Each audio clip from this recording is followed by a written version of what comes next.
kita masih dalam rangka operasi keselamatan sawah, rangkaian kegiatan. Jadi dari kita Polres Jawa Timur, terutama Satuan Lalu Lintas, kegiatannya bagi takjil kepada masyarakat pengguna jalan. Yang kedua, kita membagi masker kepada masyarakat yang masih belum patuh tingkat kesadaran berbeda, masih kita temukan tidak menggunakan masker. Himbauannya Pak? Kita harapkan sekarang kalau kita lihat secara umum Aceh sudah mulai ada lagi peningkatan kasus COVID.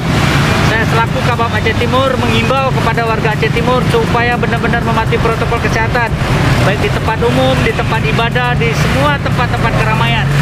Jadi saya imbau kepada warga, ini tidak main-main, ini bukan candaan, ini fakta. Apabila kita tidak menyikapi dengan baik, kita sendiri yang akan kewalahan dan kesusahan. Oke Pak. Terima kasih.